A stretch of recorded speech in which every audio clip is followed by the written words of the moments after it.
We're back now with Dr. Carolyn McLean with the Urgency Room. Glad to have you back with us. Always good to see you. Thanks for having me. So we're going to be talking about winter safety. It's that time of year. What are you seeing in the Urgency Room?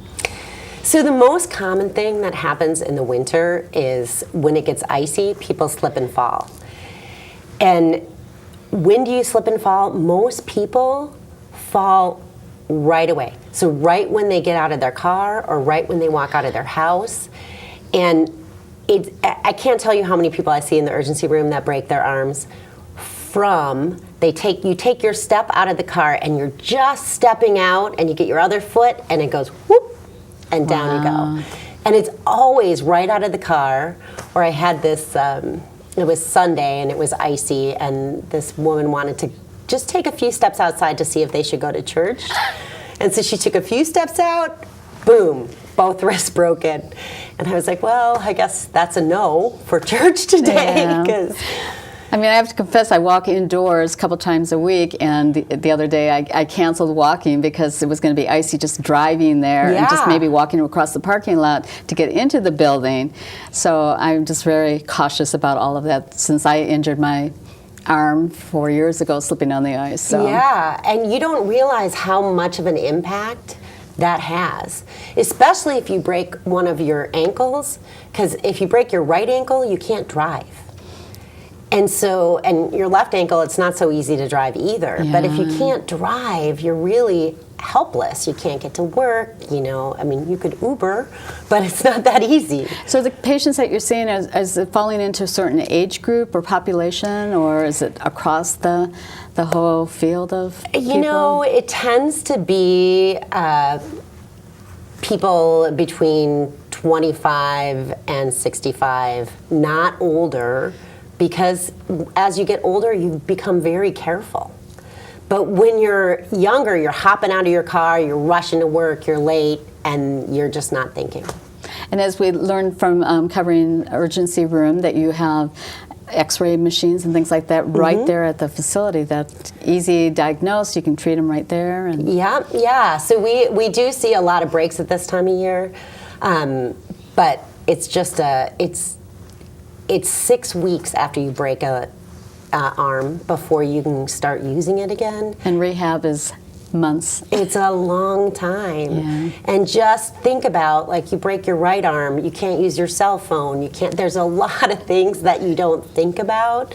And you're used to having them both, yeah. Yeah, and from my perspective, I am an ER doctor, so I see some really awful things, and I think, well, at least you just broke your arm. But if I broke my arm, I'd be very upset. Yeah.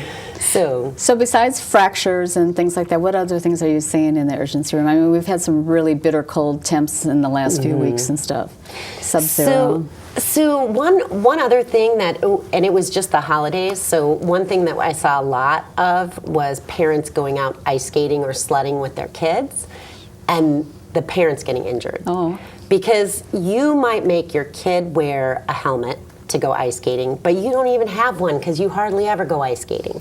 So you go out, boom, and when you fall on the ice and you hit your head, it's really dangerous. So you should come into the urgency room right away because you can have bleeding in your brain or at least a severe concussion. And I saw a number of parents that their kids were very well protected and they weren't.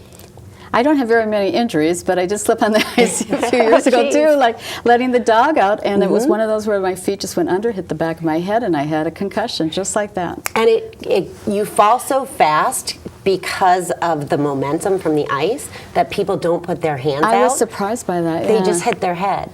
And a lot of people get back injuries that way as well. The other injury that happens that before I went into medicine is surprising to me is people, when they're sledding, will break their backs a lot. Really? And why is it? Because you go over a jump and you land, and that compression of your spine when you land on your bottom can break your back. And I see that frequently. I think, and jumps are great. It's fun to go sledding, but you just make sure you're well padded and be careful. Wow, what other advice and tips do you have for our viewers about winter safety?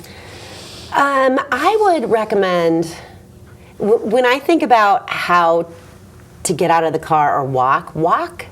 For women, walk like you're in heels, even when you're not, because you're so much more careful. If you think about it like that, you may walk slower and take easier steps. Good tip. But don't wear the heels. Don't wear the heels, but don't wear the heels. Yeah. Yeah. And then you've seen have you seen like frostbite or exposure kind of We've things? we've seen a little bit of frostbite. One of the biggest times where people get frostbite is when they're out at night and they drink or use illicit substances, and you don't think about putting your mittens on, and you're out too long. So that happens frequently. So if you are planning to go out and have a fun night on a Saturday night, make sure you bring your mittens. You could even put the clip-ons. It's not so cool at the bar, but you can do it. It doesn't matter how old you are, but you won't be so cool if all of a sudden you have to get your nose taken off because you've gotten frostbite on there or something. Yeah. Exactly.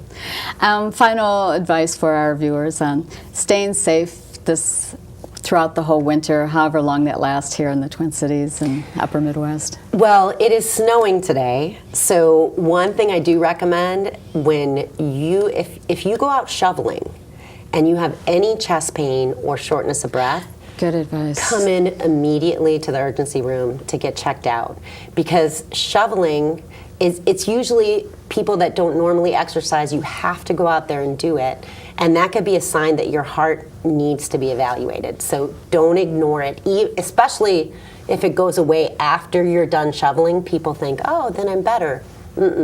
It's a good sign. It's a warning. Come in and get it checked out. And if you're a woman, don't just ignore it either. Don't just ignore it, no. We're probably the last ones to take care of ourselves sometimes. And then urgency room, you're at 3 locations around the Twin Cities? Yeah, so we're in Vadnais Heights, Woodbury, and Eagan, and we take care of anything from stroke to strep throat. All right. Great advice as always. Always a pleasure to have you with us. Thanks, Jody. Thanks, Dr. McLean. Still ahead, a local mom wants to warn parents and families about a growing epidemic that took the life of her son. Stay with us, everyone.